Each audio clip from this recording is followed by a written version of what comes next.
That perfect exotic destination. You see pictures of ancient ruins, bustling markets, stunning landscapes. But here's a question for you. Did you know that some countries are so dangerous that governments often advise their citizens to avoid all travel to these places? It's like the world has a do not disturb sign hanging on certain doors, and it's not because they're just having a lazy Sunday.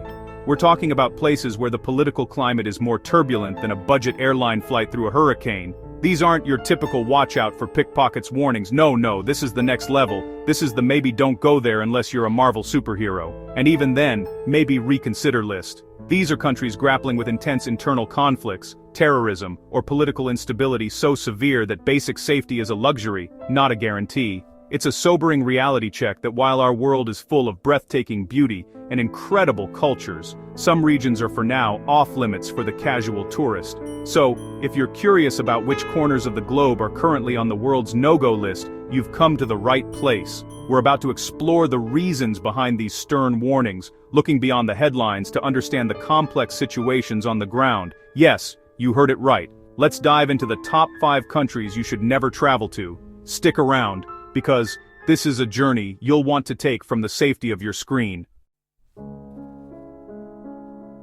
Alright, let's start with Syria. Now when you think of Syria, you might picture ancient history, Damascus, one of the oldest continuously inhabited cities in the world, Aleppo's covered markets, a cradle of civilization.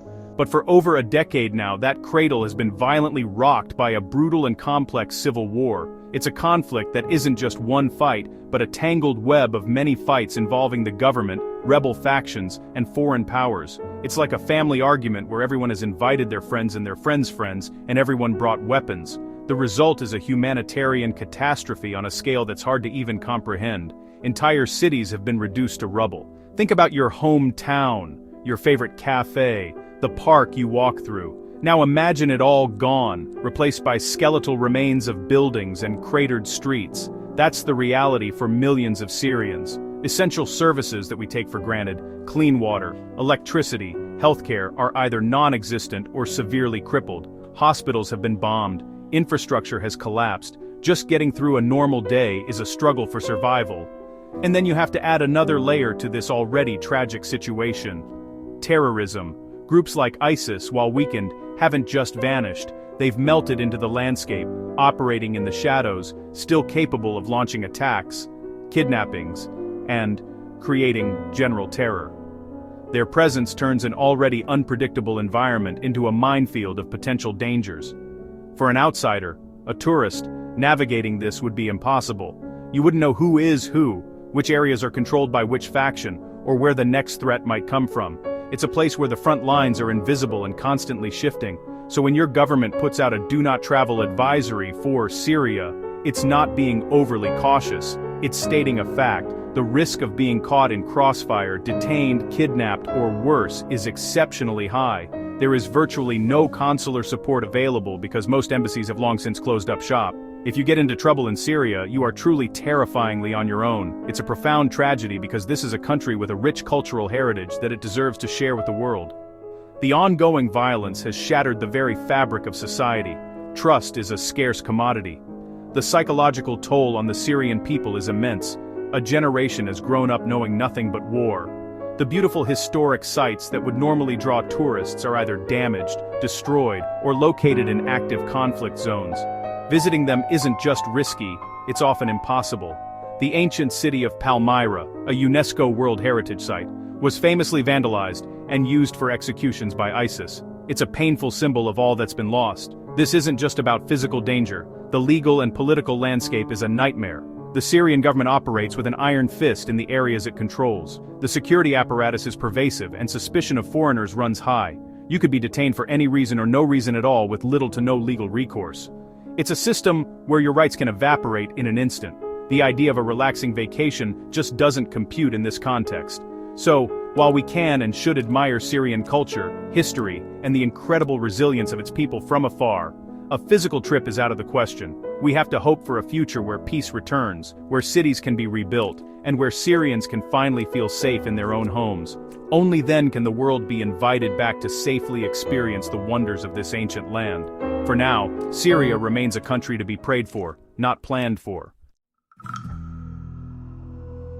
Next up, we have Afghanistan, a country with a nickname that tells you a lot: the graveyard of empires. From the British to the Soviets to more recently the Americans, global superpowers have tried and failed to control this rugged, fiercely independent land.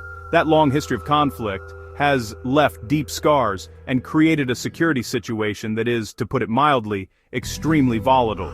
It's a place where the past is never really past. It's always present and often violent. Since the withdrawal of US forces and the return of the Taliban to power in 2021, the situation has become even more complex and uncertain. While the large-scale war has ended, the country is far from stable. There's a high risk of terrorist attacks, particularly from rival groups like ISIS-K, the Islamic State's affiliate in the region. They target public places, markets, mosques, schools. For a visitor, that means there is no truly safe space. You are a conspicuous target in a place where being inconspicuous is key to survival. Beyond terrorism, you have the issue of crime. Decades of war have shattered the economy and left millions in desperate poverty. This desperation fuels high rates of crime, from petty theft to armed robbery, and most worryingly for foreigners, kidnapping for ransom. Criminal gangs and militant groups see Westerners as high-value targets. Your passport, which is a key to the world in most places, becomes a liability here.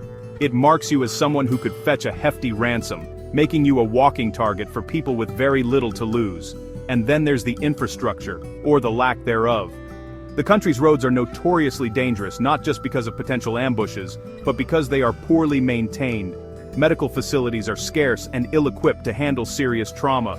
If you get into a car accident, or fall ill in a remote area, you're facing a life-threatening situation. There's no reliable emergency service to call. You can't just dial 911 and expect an ambulance to show up. You're on your own in a very unforgiving landscape. The legal system under the Taliban is another major concern. It's based on a strict interpretation of Islamic law, and the rules are not always clear or consistently applied, especially for foreigners.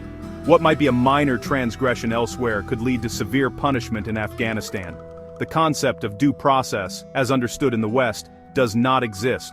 Foreigners have been detained for long periods without charge, and with no access to consular officials. It's a system that is opaque and unpredictable.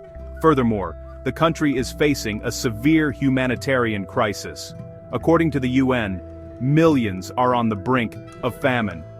Basic goods are scarce, and the economy is in a state of collapse. As a tourist, your presence could inadvertently strain already limited resources.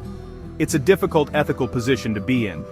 While tourism can bring money, in a situation this dire, it's hard to justify a vacation when the local population is struggling for basic survival. So, while Afghanistan boasts some of the most breathtaking mountain scenery on the planet, the Hindu Kush is legendary, and a rich tapestry of cultures, it is unequivocally not a tourist destination right now. The combination of an unpredictable ruling regime, the persistent threat of terrorism, rampant crime, and a complete lack of a safety net makes it one of the most dangerous countries in the world for any outsider. The graveyard of empires is not a theme park, it's a stark warning. Let's move on to the Arabian Peninsula to Yemen. This is a country that is often called the Forgotten War, because while the world's attention is often elsewhere, Yemen has been consumed by a devastating civil war since 2014. It's a conflict that pits the Houthi movement against the internationally recognized government backed by a coalition of other countries. It's a proxy war, a civil war, and a humanitarian disaster all rolled into one horrific package. The human cost is staggering. The United